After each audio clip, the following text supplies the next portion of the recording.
तुम्हाला वाटतंय गूळ हेल्दी आहे, मग तुमचं वजन का वाढतंय? जर तुम्ही साखर सोडली आणि रोज गूळ खाताय, तर मग फॅट कशी काय जाणार? जाणारच नाही. Hello beautiful souls, welcome back to my channel. माझं नाव चैताली आणि मी दर शुक्रवारी एक हेल्थ रिलेटेड व्हिडिओ घेऊन येत असते तुमच्यासाठी.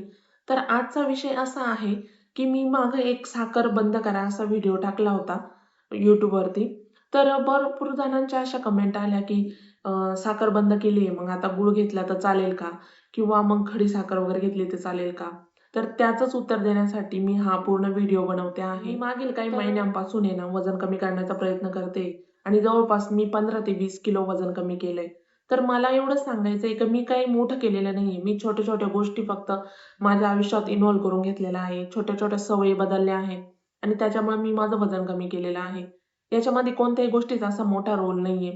पण सर्वात मोठा रोल एक गोष्टीचा मी मानू शकते, की मी साखर बंद केली आणि बहुतेक रिझल्ट मला चांगले पॉझिटिव्ह रिझल्ट यायला लागलेले आहेत. त्यामुळेच मी तुमच्यासाठी हा व्हिडिओ घेऊन आलेले आहे इथपर्यंत आज, की मला फक्त एवढं म्हणायचं आहे, की गूळ साखरेपेक्षा नक्कीच हेल्दी आहे. तो नैसर्गिक पद्धतीने बनवलेला असतो. पण असं नाहीये, की मग गूळ आणि साखर याच्यामध्ये खूप सारा डिफरन्स आहे. असं काहीच नाहीये. साखरेमध्ये जेवढ्या कॅलरीज असतात, तेवढ्याच गुळामध्ये कॅलरीज असतात. फक्त एवढा फरक आहे, की साखरेमधून आपल्याला कोणत्याच प्रकारचं पोषण भेटत नाही. पूर्ण एम्प्टीच असते ते.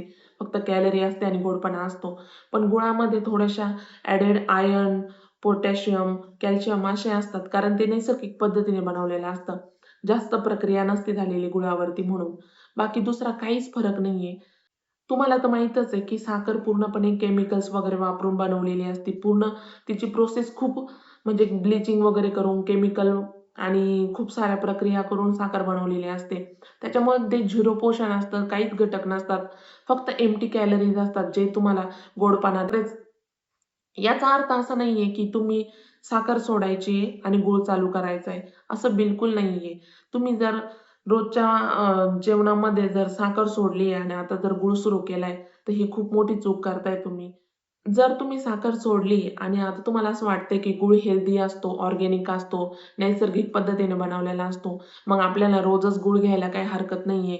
तुम्ही चहामध्ये पण गूळ टाकून घेताय. तुम्ही स्वीट डिश केली ती पण गुळाचीच केली आहे आणि भरपूर तुमचं साखरेपेक्षा पण गुळाचं सेवन आता तर जास्तच वाढलेलं आहे. तर त्याने तुमच्यावर वाईट परिणामच होणार आहे. गूळ आणि साखर काही वेगळं नसतं. फक्त गूळ हा ऑर्गॅनिक नैसर्गिक पद्धतीने बनवलेला असतो आणि साखर ही प्रक्रिया करून बनवलेली असते. कॅलरीज दोघांमध्ये पण सेम. तुम्ही जर साखर पूर्णपणे बंद केली आहे आणि आता गूळ चालू केलाय, गूळ तेवढ्याच प्रमाणात जर चालू केलाय, तर सॉरी तुम्ही कॅलरी तेवढ्याच घेतायत. तुम्हाला असं वाटत असेल की तुम्ही हेल्दी खातायत. तुम्ही साखरेऐवजी गूळ घेतायत, ऑर्गॅनिक घेतायत, नैसर्गिक पद्धतीचा गूळ घेतायत. पण सॉरी कॅलरी त्या कॅलरीजच असतात. तर त्याने काहीच मोठा फरक पडणार नाहीये. तुमचं वजन वाढतच जाणार आहे. तुमच्या फॅट्स वाढतच जाणार आहे. तुम्ही जर ब्लड शुगर कंट्रोल करण्याचा प्रयत्न करत असाल तर ते होणार नाहीये. ब्लड शुगर पण वाढतच जाणार आहे. आणि जे पण तुम्हाला साखरेमुळे तोटे होत होते ते होणारच आहे.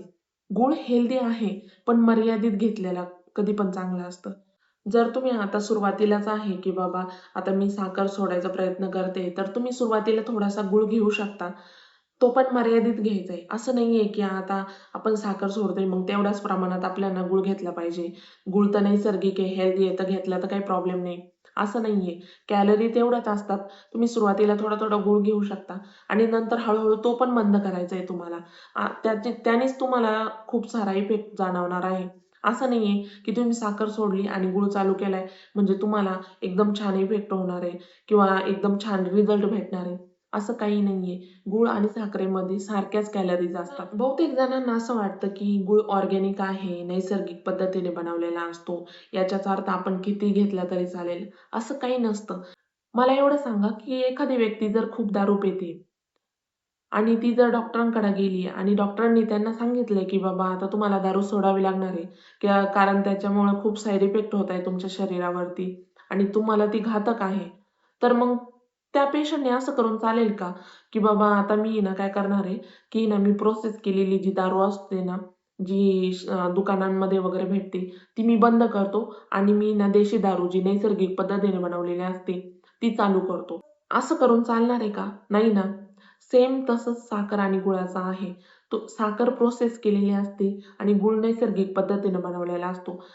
याचा अर्थ असा नाहीये की साखर आणि गूळ हा पूर्णपणे वेगळाच आहे. साखर तुम्ही सोडायची आणि गूळ खूप हेल्दी आहे म्हणून खात राहायचं. नाही, तसं करू नका. तसं जर तुम्ही करत असाल तर तुम्ही खूप मोठी चूक करताय.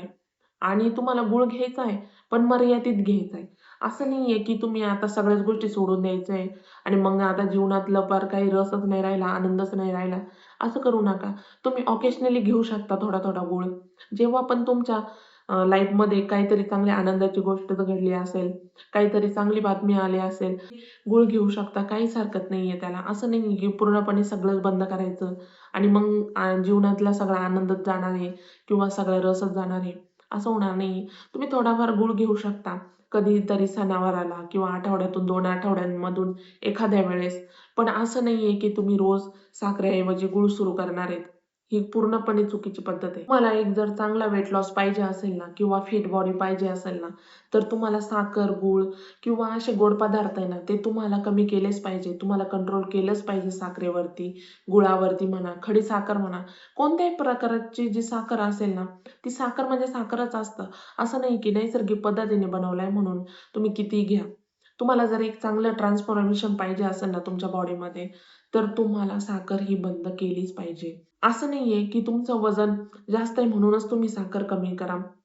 तुमचं वजन कमी जरी असेल, तुमचं वजन एकदम नॉर्मल फिट असाल तुम्ही, तरी पण तुम्ही जर साखर बंद केली तर त्याचे खूप सारे फायदे आहेत. ते तुम्हाला लक्षात येईलच. तुम्ही एकदा साखर बंद करून तर बघा. मला तुम्हाला कोणतंही खोटं मोटिव्हेशन द्यायचं नाहीये किंवा खोटा आधार द्यायचा नाहीये, की बाबा तुम्ही साखर बंद करा आणि तुम्ही गूळ खायला सुरुवात करा. असं काही नाहीये. तुम्हाला जर चांगलं ट्रान्सफॉर्मेशन पाहिजे आहे ना तुमच्या बॉडीमध्ये, तुम्हाला फिट बॉडी पाहिजे आहे ना, तर तुम्हाला साखर आणि गूळ हे दोन्ही बंद केलं पाहिजे. गूळ म्हणा, खडी साखर म्हणा, सेमच कॅटेगरीमध्ये येतात. सेमच कॅलरीज असतात सगळ्यांमध्ये. त्याच्यामुळं तुम्ही गूळ हा पूर्णपणे बंद करा, साखर बंद करा, खडीसाखर बंद करा, हळू-हळू बंद करा. एकदमच बंद होणार नाही हे मला पण माहिती आहे. मी पण त्या सिच्युएशनमधून गेलेले आहे. तुम्हाला असं वाटत असेल ही आता बोलते म्हणजे ही खूप माइंडसेट हिचा खूप हाय असेल किंवा हाय मोटिव्हेटेड आहे का आहे. तसं काहीच नाहीये. मी पण ह्या सिच्युएशनमधून गेलेली आहे. मला पण माहिती आहे की साखर वगैरे बंद करणं किती अवघड गोष्ट आहे. पण तुम्हाला एक सांगू का? डिसिप्लिन जर नसेल ना, तर रिझल्ट बिलकुल येणार नाहीये. तुम्ही जर थोडे दिवस साखर बंद केली आणि पुन्हा चालू केली आहे, तर त्याने रिझल्ट तुम्हाला काहीच मिळणार नाहीये. त्याच्यामुळं discipline is equal to result. हे महत्वाचं आहे. हे फक्त डोक्यात फिट करून ठेवा. बाकी दुसरं काहीच महत्वाचं नाहीये. तर एवढंच सांगायचं होतं मला. मला असं वाटतं, की पूर्णपणे तुमच्या लक्षात आलं असेल, की बाबा काय करायला पाहिजे, काय नाही करायला पाहिजे. सर्वस्वी निर्णय तुमच्या हातात आहे. तुम्हाला काय करायचंय, तुम्हाला कसं फिट व्हायचंय, तुम्हाला कोणत्या गोष्टी चालू करायच्या, कोणत्या गोष्टी बंद करायच्या, हा सगळा निर्णय तुमच्या हातात आहे. मला फक्त या व्हिडिओमध्ये एवढंच सांगायचं होतं. आजच्यासाठी एवढंच. पुन्हा भेटू पुढच्या शुक्रवारी. तोपर्यंत चॅनलला सबस्क्राईब करून ठेवा, लाईक करा, शेअर करा आणि भरपूर साऱ्या कमेंट करा.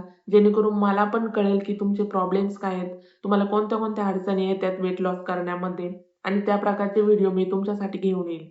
Thank you so much for watching this video guys. Thank you so much.